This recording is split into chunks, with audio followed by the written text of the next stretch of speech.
की अध्यक्षता ग्रहण करना हर भारतीय के लिए गर्व का अवसर है। हमारी कामना है कि आप सभी मदर ऑफ डेमोक्रेसी भारत में इस अद्वितीय उत्सव में सहभागी होंगे।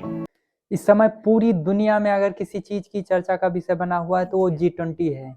आखिर नई दिल्ली में क्यों 3 दिनों के लिए लॉकडाउन लगाया जा रहा है? क्या फिर से कोरोना लौट आया है? जी नहीं, क्योंकि दिल्ली में होने वाला है G20 समिट 2023 और उसी के उपलक्ष्य में जो 19 देश और यूयू है, जिसे यूरोपियन यूनियन कहा जाता है, उसके भी देश शामिल होंगे। तो कुल मिलाकर लगभग 40 से ज़्यादा देश इसमें शामिल होंगे। कुछ देश जो हैं उनको नॉमिनेट किया गया है, जैसे नॉर्वे, बांग्लादेश, ओमान, सऊदी अरब, इन देशों को नॉमिनेट किया गया है। ये देश के जो राष्ट्राध्यक्ष हैं वो नई दिल्ली में आएंगे। तो इसी वजह से जो है इस वक्त 8 से 10 सितंबर के बीच लॉकडाउन की जैसी स्थिति सरकार के द्वारा की गई है। हम इसी के बारे में बात करेंगे कि G20 होता क्या है।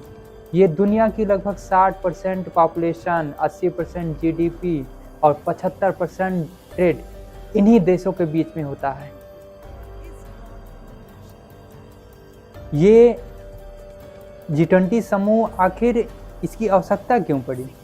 क्योंकि G7 जो इसके समूह की G7 बनाया गया था, तो इसमें डेवलप कंट्री थी। डेवलप कंट्री होने की वजह से ये लोग जो अनडेवलप कंट्री थी उनको कोई सहायता या कुछ दे नहीं रहे थे। तो इसी की आवश्यकता के अनुसार, इसी के समरूपता के अनुसार एक नया ग्रुप बनाया जाता है जिसका नाम G20 होता है।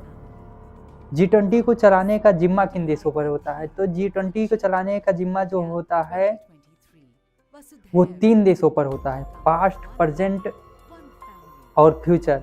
तो पास्ट में तो इंडोनेशिया था, प्रेजेंट में तो इंडिया है और फ्यूचर में ब्राज़ील को इसकी अध्यक्षता दी जाएगी। वहीं आपको खास बात बता दूं कि इन तीनों देशों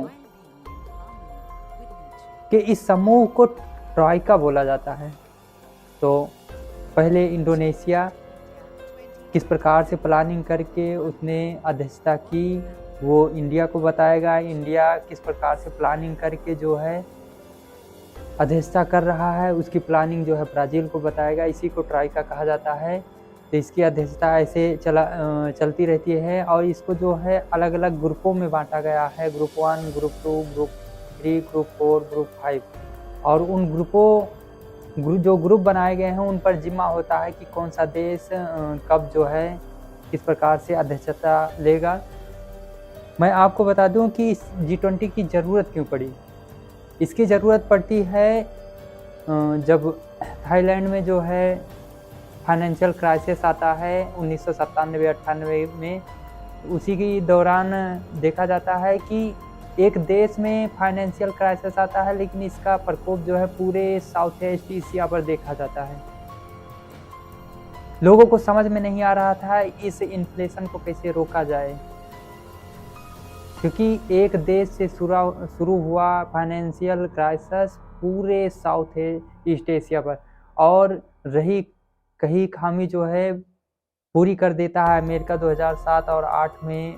उसके यहाँ भी फाइनेंशियल क्राइसिस आता है। उसी के बाद इस ग्रुप को सीरियस लिया जाता है। इसका निर्माण तो 1999 में ही कर दिया जाता है, स्थापना तो 1999 में कर दिया जाता है, लेकिन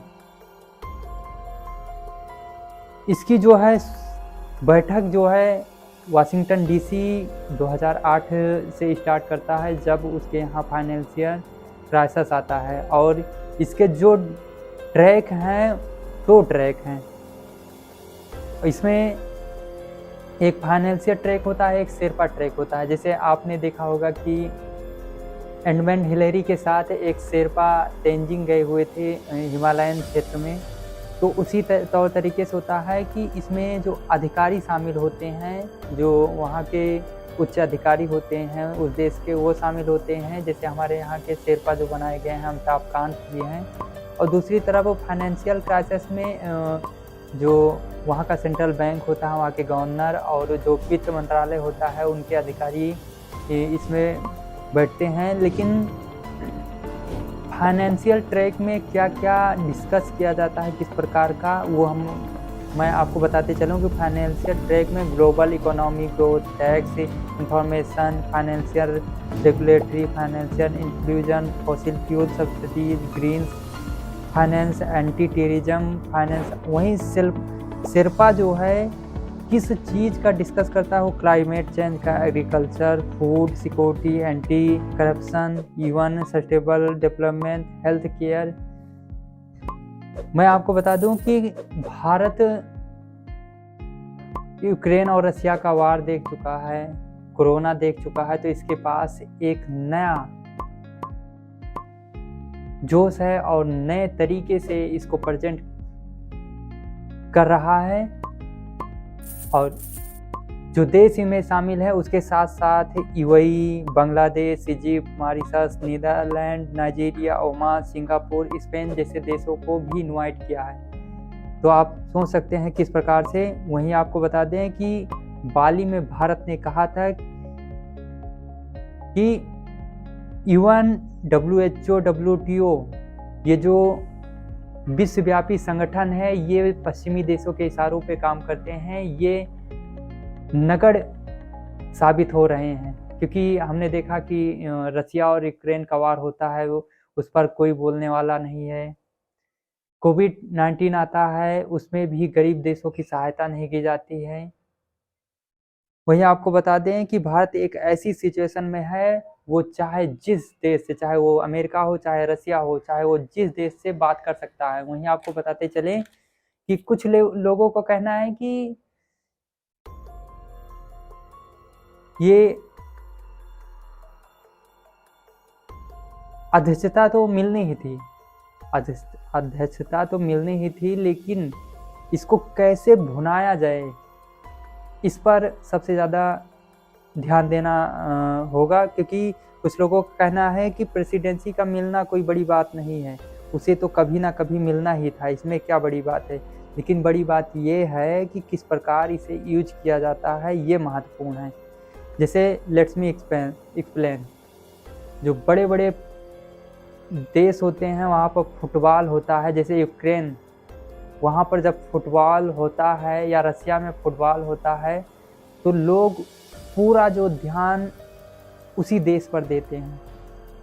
वहाँ का जो कल्चर होता है, वहाँ का संस्कृति होती है, उसको प्रेजेंट कैसे किया जाए, ये दिखाने का एक मौका होता है। तो उसी प्रकार से G20 में कल्चर हो या यहाँ का जो ही हो, उनको किस प्रकार से प्रेजेंट किया जाता है, ये सबसे बड़ा महत्वपूर्ण है। वहीं आपको बता दें कि G20 में जो है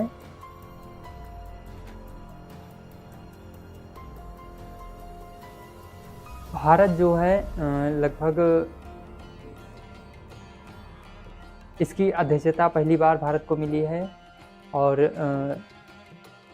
इस वक्त जो हमारे प्रधानमंत्री, जब बाली के प्रधानमंत्री के द्वारा उनको 1 दिसंबर को हैंड ओवर किया जाता है इसकी अध्यक्षता, तो ये 1 दिसंबर से लगभग ये 30 नवंबर तक चलेगी। 1 साल के लिए होती है अध्यक्षता और वो पूरा होने वाली है। और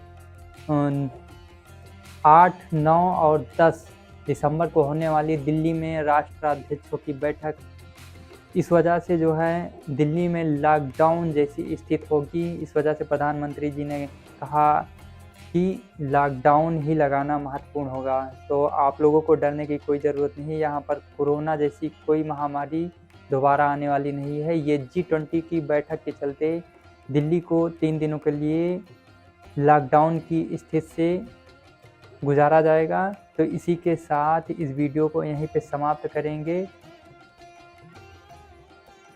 धन्यवाद। लाइक और सब्सक्राइब करना ना भूलें।